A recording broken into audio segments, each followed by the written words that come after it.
Finding clients and winning them is the lifeblood of any solopreneur business.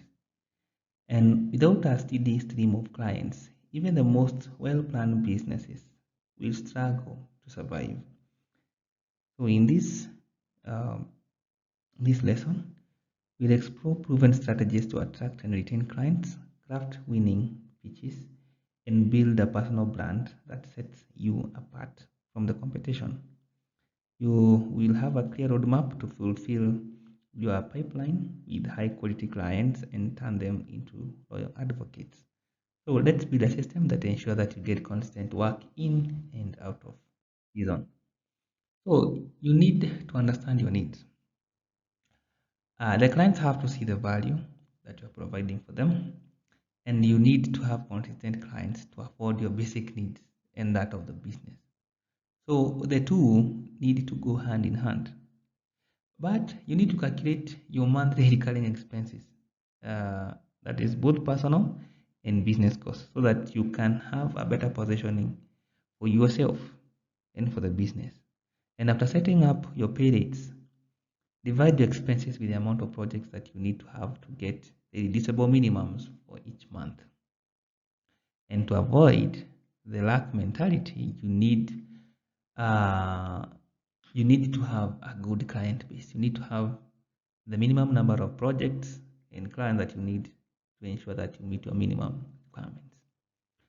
So, and lastly, you need to continuously improve yourself and the business to best fit the market and client needs. And that's how they're going to see the value that you are going to provide for them. So, their client acquisition channels. And your client acquisition efforts need to be intentional and less time consuming. They should take not more than 20% of your time, generally any day. And they should be informed, automated, integrative, and stay to the point to avoid wasting time on unnecessary and fruitful efforts.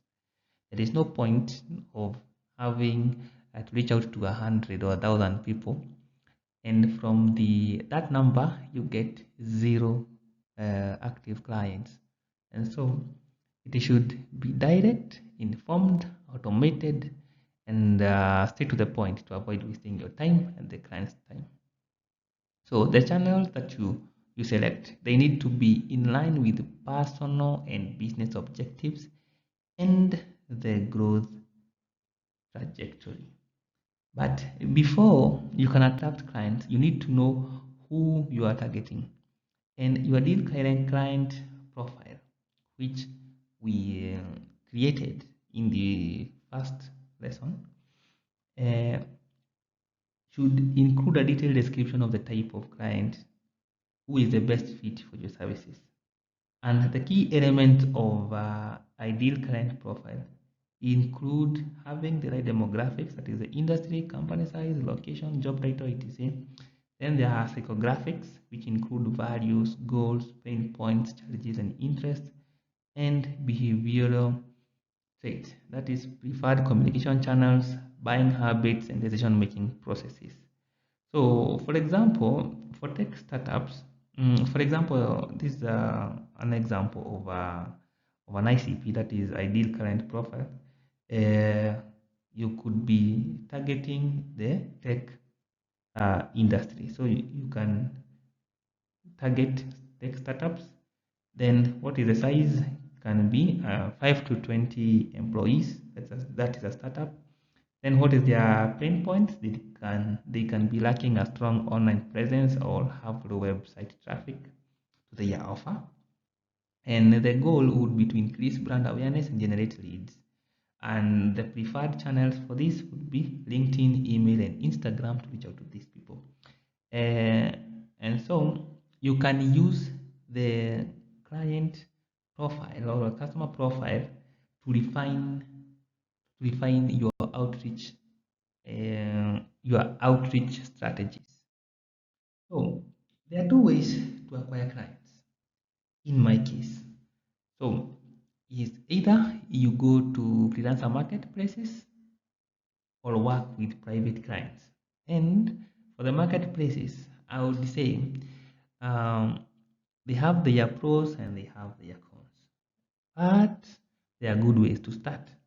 For example, you can go to Upwork, Freelancer, Fiverr, and other job bidding sites. So these are freelancer marketplaces. And what we mean by freelancer marketplaces is that freelancers go there to bid for jobs that have been created or the tasks that have been placed by the client. So the client posts the job there and they have their budget, and then the freelancers bid for the work. If you can go to Upwork or freelancer, they have the same model. And the clients, the freelancers, they have to bid on the job. It's a good place to start since maybe you don't have the expertise, you don't have the positioning yet, or the experience yet to pull this off. So you can start there and have the element of evaluation, okay, before you go your own route. The other which is a subcategory is freelancer job boards. For example, Indeed.com. So for the other job boards, they just advertise openings that are there for freelancing. Yeah? And they put the project description, the people they are looking for, and then you apply. It is like a normal job, and then but you would have to go to the premises. You just do the projects, and maybe it is 2 months, 1 month, or even project based remuneration, and then you're gone. But what makes the difference is when you're working with private clients, you control everything from outreach to maintaining the clients. So here you directly pitch your prospects or potential clients for your services. Or they come to you once you have positioned yourself well for success. And for this, it is more engaging than the job bidding sites. Since clients um, since clients are the ones that set the pace, and you choose who and how to work with. So you set the ground rules for interaction, and you also outline the deliverables for each project. So you control everything. You control the autonomy, you control the pricing, you control how much work you can get. Okay. And for the job bidding sites, they are a great way to start and give you a value of your services in a real world scenario. And they also give you a real taste of how it is like to compete with other professionals and notice what stands out and the standard distinction between what is good and what is the best. The client outlines the project details and what needs to be delivered and the final outlook of the results sought for. The client uploads all the supporting documents and sets the budget, and you have to bid within the set limits. For example, in the attached screenshot, you can see there is a task here for writing and engaging SEO articles for our brand or blog, and they have continued to give their project description, and they also have uh, a timeline. Yeah, they have a timeline. They also have their pricing, which is $10 to $25 an hour, and they need a person with intermediate skills, and it is going to take less than a month, working 30 hours a week. And the proposal submitted are 20 to 50. So even breaking even is hard. So when I was doing this, um, I was uh, I was shocked to see how much how much you can earn and how much competition you have with other clients or freelancers. Okay, so the trick is to get the client to notice you. And you do this by providing specifics of the projects and how you would satisfy their project needs. And you show that you have read the project details and not that you have just crafted a template pitch that you just copy and paste everywhere. You need to indicate key dates and milestones, which will act as a timeline of submitting the overall project so that the payment can be released on time. The best thing about this marketplace is that they have escrow systems, which protects you as a writer and protects the client, because they are also they are freelancers who take advantage of the system and they scam the the client. So it protects it serves both ways. So it ensures that everybody is protected, and having key dates and milestones ensures that you will be paid on time. Uh, but to ensure that, you need to attach prior projects as portfolio to showcase that you are capable of handling the task at hand without any hiccup whatsoever. Uh, and this is just the building up of credibility, and it sets ground for initial conversation with the client to create the client's expectations for the final project. However, the quality of these clients is not high, given that this is a bidding platform. So they are there to get the highest quality for the lowest amount of cash or offer possible. So beware of that. And the chances of getting used is very high. Some of these clients, some of them, they are technically hard to deal with, and they can take advantage of you if you are not careful.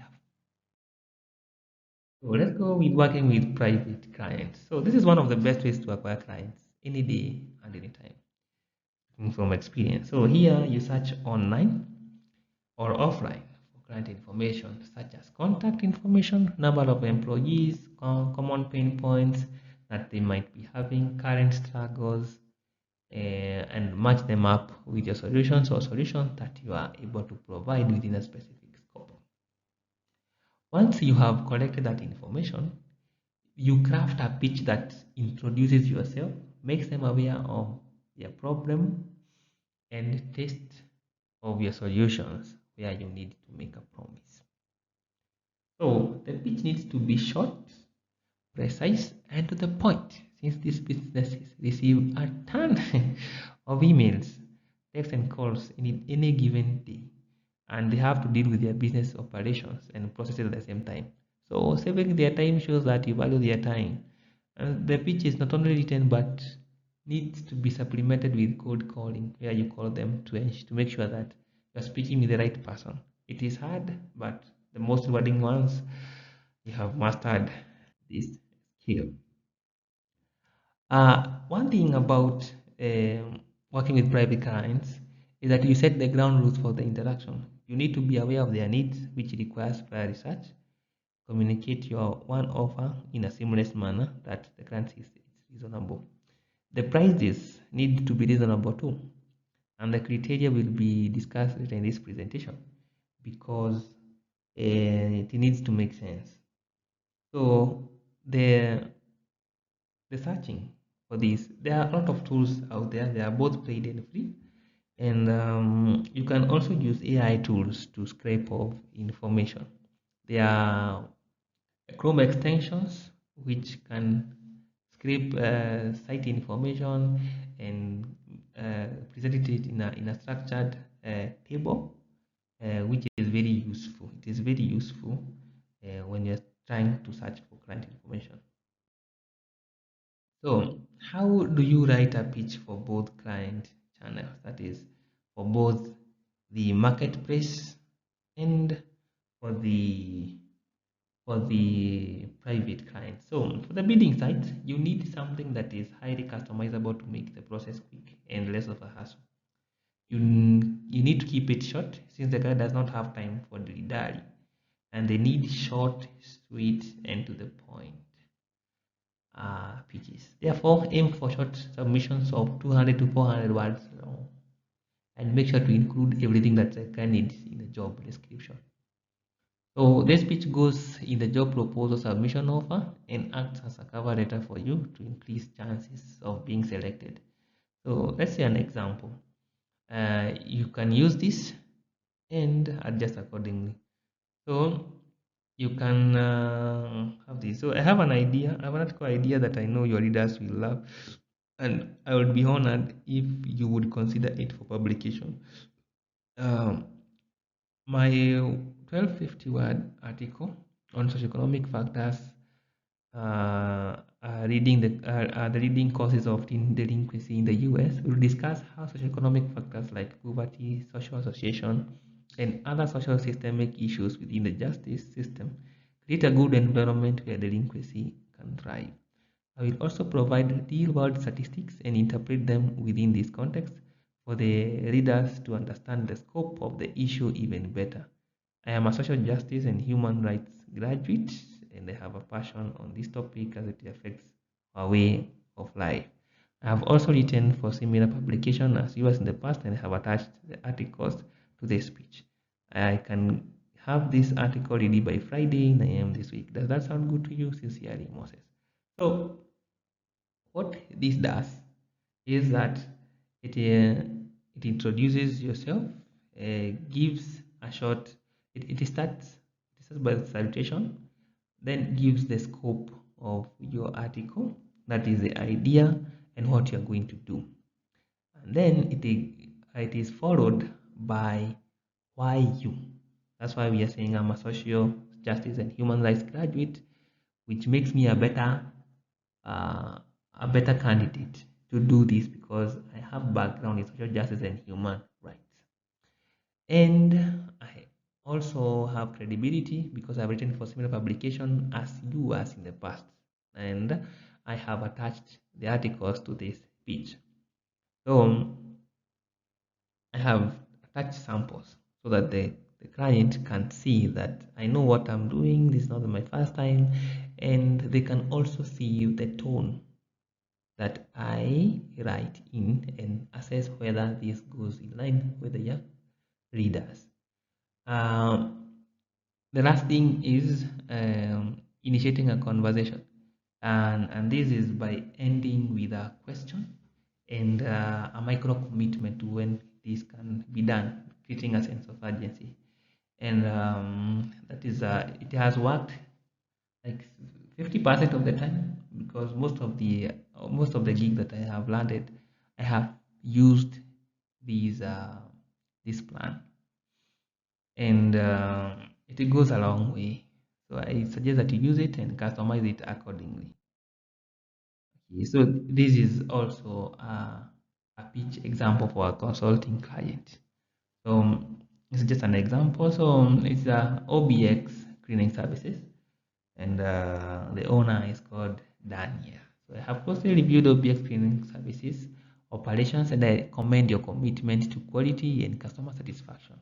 One key area of opportunity I have identified is enhancing operational efficiency through improved scheduling and communication with the client. Currently, your website highlights seamless communication and easy online booking as a major selling point.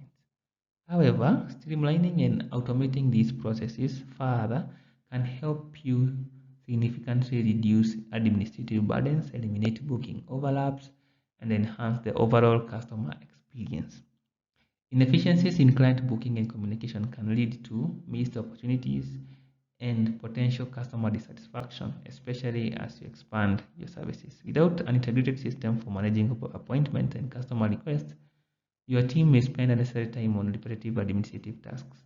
This can slow down response time, cause scheduling conflicts, and prevent you from efficiently managing your cleaning team's time.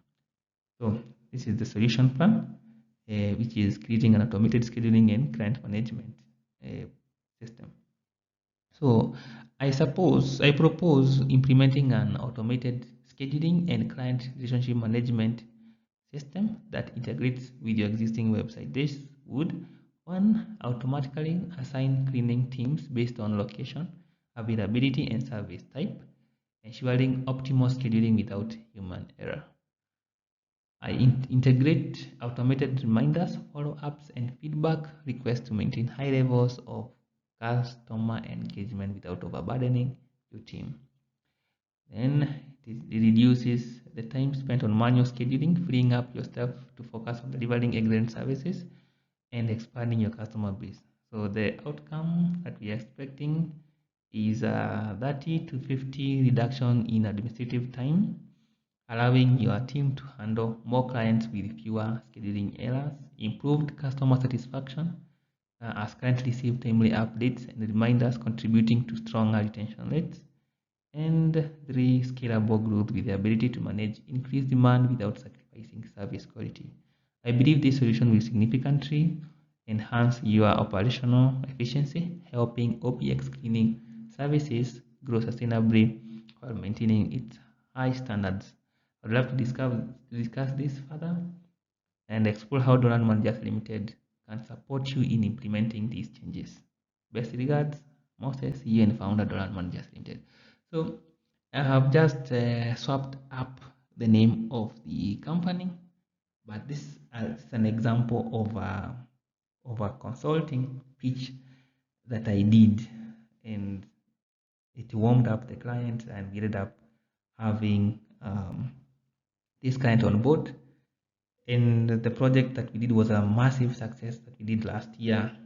And as you can see, it has all the elements of a good pitch. It promises, it makes, it highlights the current challenges that the customer is having, makes them aware that these problems have solutions, and these solutions we can provide. And then we give an not automated. We give a plan, yes, a plan on how to do this, and then we give expected outcomes from the project, and it was very okay, and you can do this too. So, but what is the difference between job bidding sites versus working with private clients? So job bidding sites take a cut at the service fee, which is usually 16% of the total earning, and there is a lot of competition from other freelancers. It is highly saturated. There is a ton of low quality clients. There is low earning capabilities for starters, and there is no scalabilities. But you get payment protections. On the other hand, if you're working with private clients, it is hard to start, but you have higher chances of getting objections from clients. Also, it is easy to scale like a real business or any agency. It is easy to systematize and customize. You set and control payments rates on demand. You need to secure yourself for payments and scope of work. And you have high earning potential and less saturation, as it is you and your unique proposition and the client. Conclude, it is easy to get clients online and offline if you put the right mindset and attitude. And you can use freelancer marketplaces like Fiverr and Upwork to get started and grow from there. You don't need sophisticated systems to get started, but you can incorporate as you scale. And these systems include project management and invoicing and client management softwares. So you don't need anything to start. Don't need them to start, but you can incorporate them as you scale, as you expand. And lastly, you can earn an income doing working. You can earn an income working from anywhere as a single person, and be dependent by acquiring consistent customers and delivering their projects for a pay consistently and deliver on value. Don't forget that value is everything, because if the clients don't see the value, they won't pay, or you will have problems when you have submitted substandard orders. Okay, so thank you so much for listening. See you in the next one.